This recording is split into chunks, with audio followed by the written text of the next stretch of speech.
Good morning. Let's see. Good morning, YouTube. I am trying to get myself together here so that I feel comfortable. Let's see. All right, that's better. That's better. Okay, great. Hi there. Let me get it. All right, that's better. Mhm.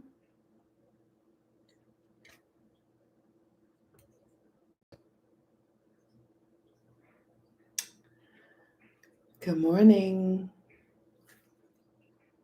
One second. How are you guys doing today? I am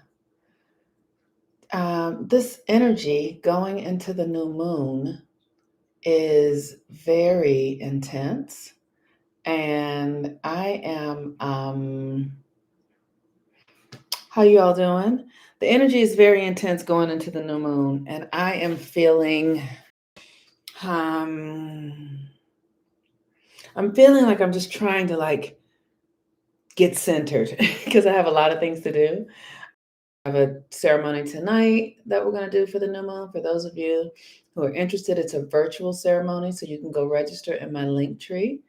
Um, and so I would love for you guys to come. We're going to be setting our intentions, and this energy is so important. It's to explain. So today is a Jupiter day, and Jupiter is about one thing: expansion, expansion.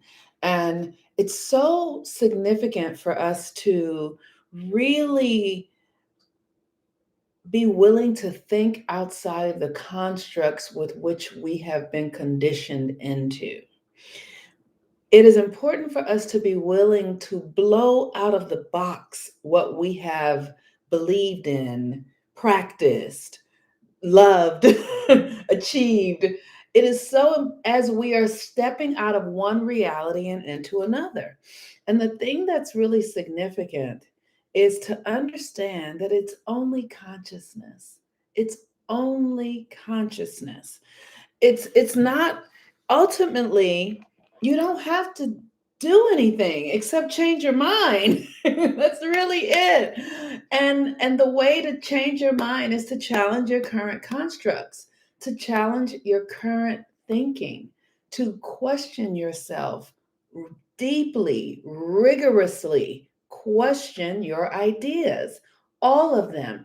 Because Jupiter being about expansion. So a Jupiter is like expand, expand, expand, right? And let me say this, and this might be TMI, but it's so important. And it's a conversation that I'm gonna have in the context of sexuality or sexual experience.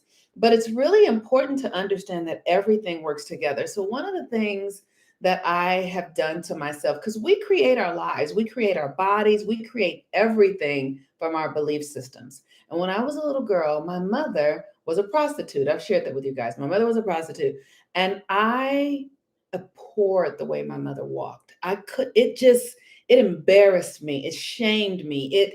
And it wasn't that I abhorred the way she walked as much as I hated the way people responded to the way she walked when she walked through a room. That's what it was. It wasn't her. It was because I was little and I was usually walking behind her. And when she would sway, I could see all of the men watching her. And I hate it.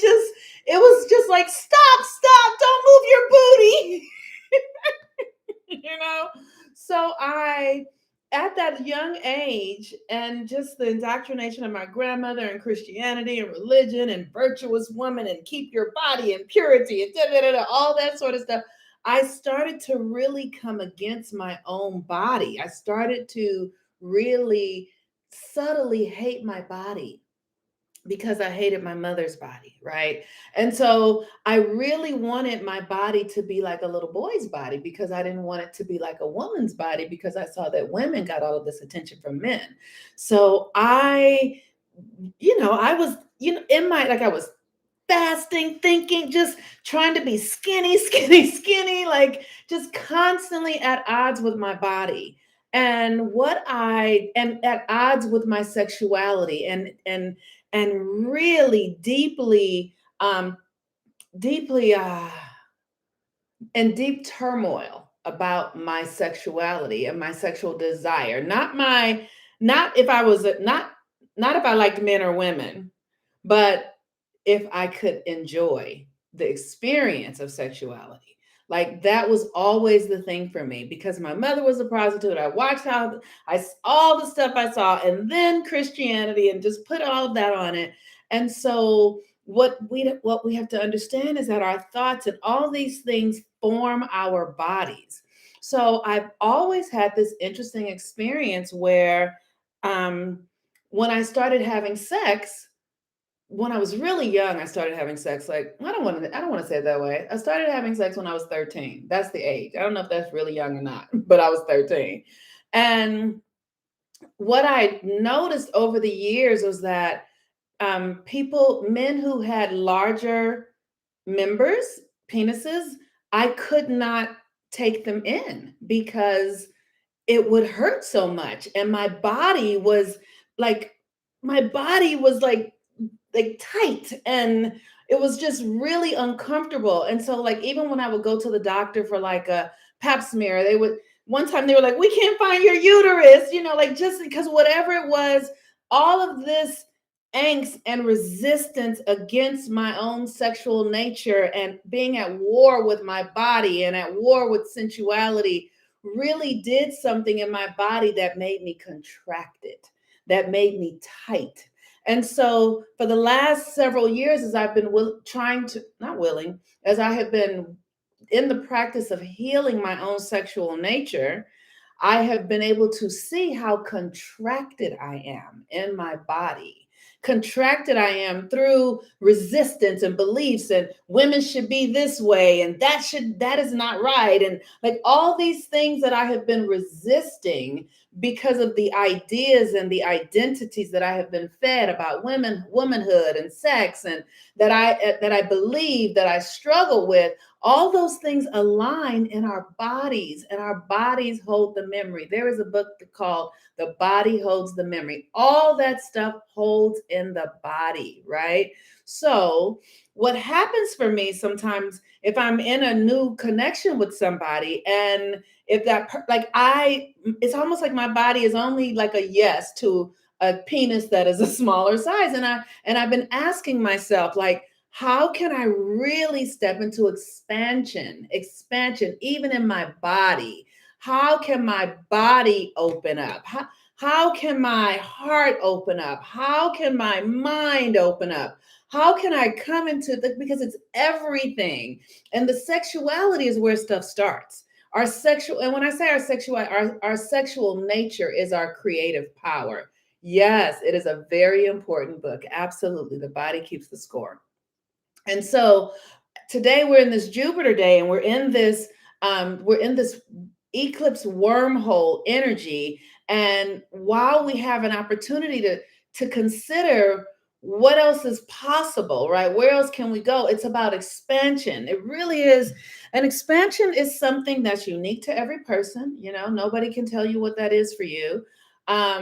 Maybe you need to expand in your body, like I have needed to expand in my body, but how I'm doing it is I'm doing it with dance. I'm doing it with craniosacral work. I'm doing it with touch and things like that. And I'm really looking at the ideas and the mindsets that created my body the way that it was. Like I really used to want to be like a little boy because I didn't want to get attention. I wanted to be kind of asexual because that felt like the safest way to be, right? So think of, and the childhood stuff is so significant. The childhood beliefs and desires and understanding, because it's so limited. But here's the thing about children: their beliefs are limited, but their power is strong. So, because their power is new and fresh and untainted and pure, right? So, when you're a child and you make these promises and you start believing these things, it becomes really real because you are so powerful as a child. And that's why we grow up and we're trying to undo our childhood stuff because the subconscious is just right when you're a child. So all the stuff you see is in your childhood is what then becomes your perception, what you believe about the world, because that's all you know. You're just this little person and you take it all in, and then you go out into the world, and the lens that you meet the world with is what you have perceived in that powerful energy of being a child.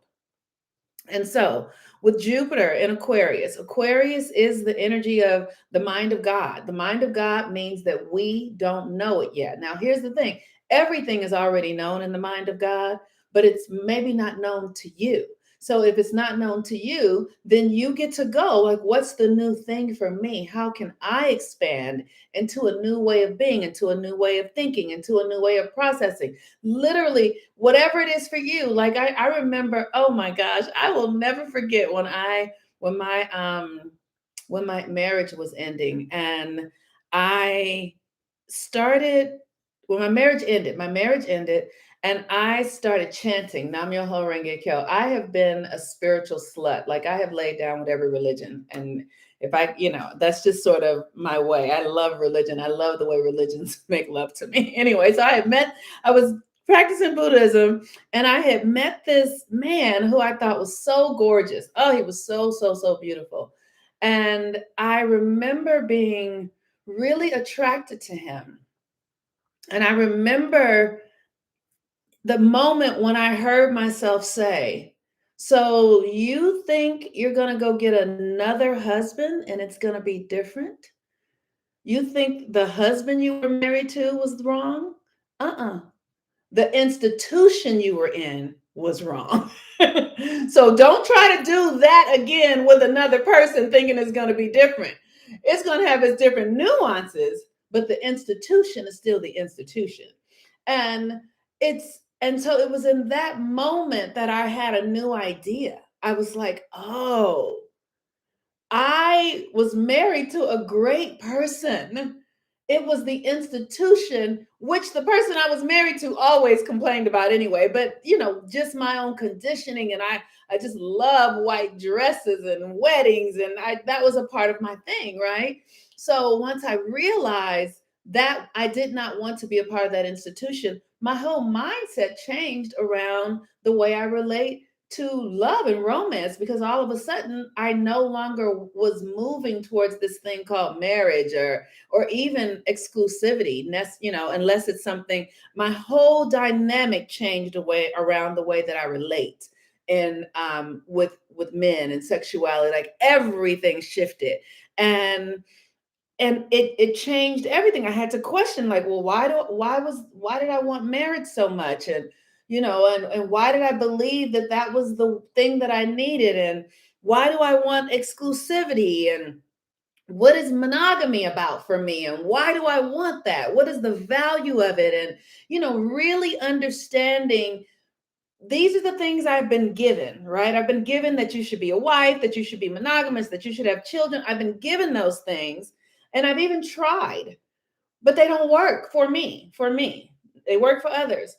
But then the question then becomes, am I going to suffer because it doesn't work for me, or am I going to then create what does work for me? Am I going to look at that system and go, oh, I'm awful, oh my God, I'm so, woe is me, I can't, or am I going to go, that shit don't work for me? I'm gonna do something different, right? So, and here's the thing, because we are living through this cosmic shift from the age of Pisces to the age of Aquarius, everything is that now. And no longer do we have to be in agreement with, like, monogamy is the only way, or this is the only thing. That now we can literally get true to ourselves. Like, what is your truth? What really works for you? And it just so happens that I was born into parents who were open relators, and I don't even, today I'm going to question about all of that, because I know that it's all been my conditioning, right? So what really is my divine pathway into love and romance, significant to me? I don't care what anybody, like, that I can determine and decide. And that's what expansion for me is about. Expansion is saying, okay, it's a consciousness first and foremost. Where are the new ideas? What are the new choices? What are the new things that I can begin to consider in my life? Maybe you need to start considering a new exercise routine, or a new way of being with food, or a new spiritual practice, or a new, like, how can you expand? And depending on where this Jupiter is in your chart right now, Aquarius, I have Aquarius in the 11th house. And the 11th house is friends, community, organization. So that is how I'm expanding. So I'm doing the new moon rituals, and I'm going to have a live event on Friday, and I'm, opening up into new, right, exactly. It is such a personal journey. That's right. Expansion. How can you expand? How can you expand? The moon is in Scorpio still. We had the moon in Scorpio yesterday as well. We had a new moon in Scorpio last month. Um, and so the new moon in Scorpio last month. And so, you know, let me just say the nodes are about to go into Scorpio. And this is what I want to talk about today that I think is important. The nodes are going into Scorpio. The South node is going into Scorpio. And in the astrological world, that is not good news. I just want to say that. That is horrible news that the South Node is going into Scorpio. That's what I want to say. Okay. I also want to say that this is a consciousness game. And just because something is negative or hard doesn't mean it can't turn out to be the best thing that ever happened to you or for you, right? Um, Quasi says, "Oh, I know what it was. I want to be at the event, but it's too late for me to be here on the East Coast." The event, oh, it's too late. I'll record the virtual event will be recorded. You can, so if you register for it, I'll send you. It'll be 9:30 there. And so I'll send it to you and you can have it. But so my point is the South Node is moving into Scorpio, and that is a horrible thing. Okay. But that's the universe is everything. But we get to make everything what we want it to be. And because Scorpio is transformation, what it means is that we will be moving through the things in our lives that we need to transform. And as our current Western reality collapses, the Western reality is simply white supremacy. I don't know how else to say it. White supremacy is the total Western reality. And horrible for everyone. I'm not saying it's horrible for everyone or anyone. I'm just saying the South Node means things are going to be released. We're going to be letting go of stuff. The South Node means letting go of things no matter what. And then Scorpio is going through Scorpio, and Scorpio is death and transformation. So you put those two together, right? You put letting go together anyway, and then you put it in Scorpio with death and transformation, and that can be, and shadow and all of that kind of stuff, that can make for some really intense energy. That's what I'm trying to say. So yes, and somebody said it sounds lovely. Yes, it's time to push. Exactly. So what all I want to say is that because this is a consciousness thing, if you live in the place that all you need to do is change your mind about the things that you are facing, this is going to be a fabulous opportunity. The next 18 months will be amazing if you are willing to do the work, to do the deep work, to transform yourself. But if you're resistant, if you're holding on to old stuff, then it will be horrible personally. But if you're willing to, like, fuck everything and let everything go, and I don't need this shit, I'm gonna start over, and then you will be fine. So people who are holding on to the old ways of being, and like I said, it's all white supremacy. And it's yesterday I was sitting down meditating. I just love the universe. And it just, like, sometimes I can see the whole globe in my consciousness. And I just was like, wow, this whole kind of world right now is on the consciousness of competition and getting, and more and conquering, and patriarchy, and like the whole world is on that shit. And It is time to let that shit go, okay? Like this idea, like white supremacy is this thing of like their standards of beauty, their standards of success, their education systems, and all of it is void of nature. It is all void of spirit. It is all void of that which is unseen and mystical and magical and feminine, right? So that's what's dying. That is what is dying. And if you are willing to just come on over into the new reality, because let me tell you, we in we're making a whole new reality. It's the can you feel a brand new day? Can you feel a brand new day? It's that, right? But we have to, you cannot hold on to both places, and growth and evolution and expansion, even when it's good, is taxing. Even when it's great, it's taxing.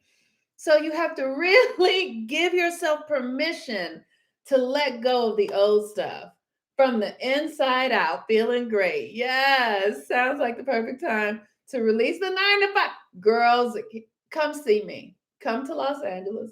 Come to Zakia. Come see me. Come to LA. We're gonna have a conversation about your job, and we're gonna go have some fun and dance and stuff too. All right, so that's really it. The moon, the Scorpio energy is this node is coming in, and we are going to be allowing some aspects of ourselves to die.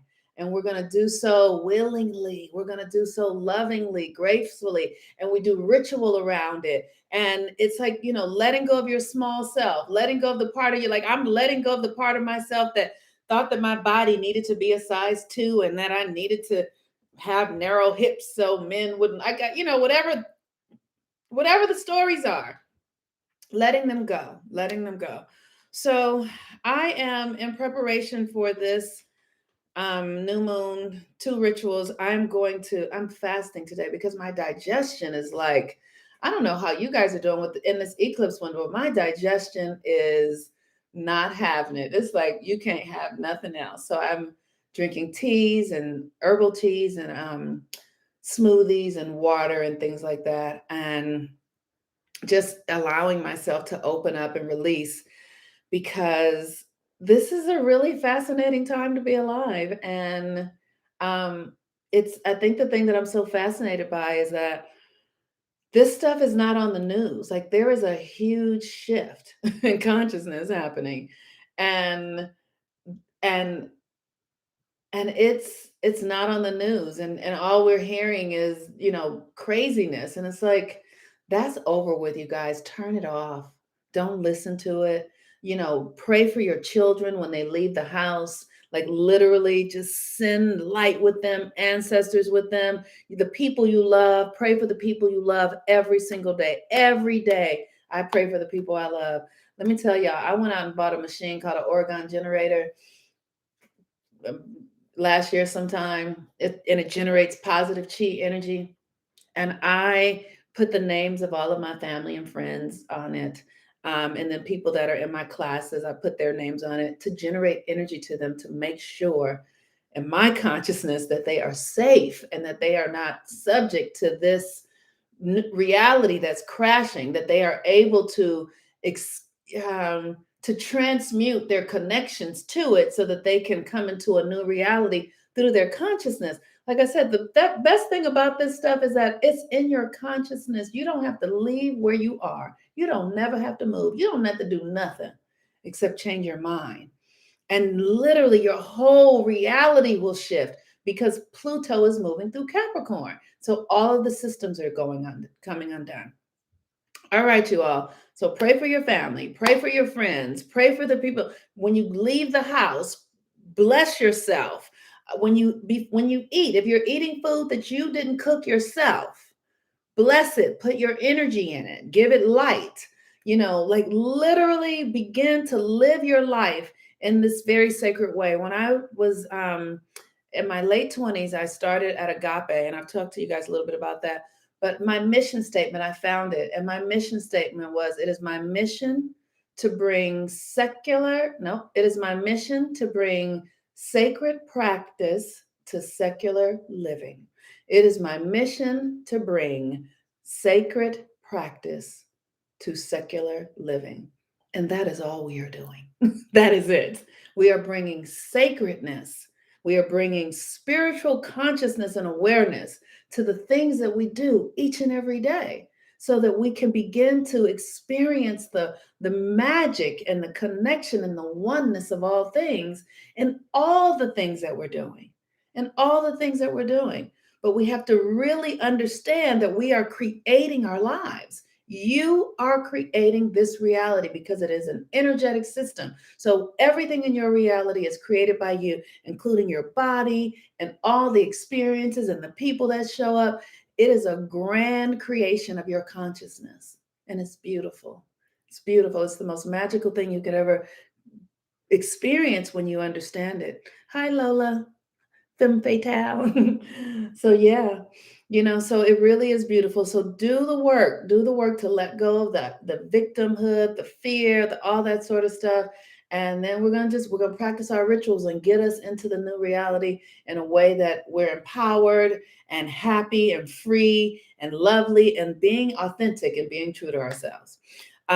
Okay, so sign up for if you are local in Los Angeles, come to the event. There's a flyer up here, and if you want to attend tonight, the what is it tonight? The new moon meditation virtual in Sagittarius. That is tonight, and so if you'd like to attend that, you can register in my link tree for that, or you can ask me for the link and I will send it to you. Okay. Peace and blessings, everyone. I'll talk to you guys later. Bye-bye.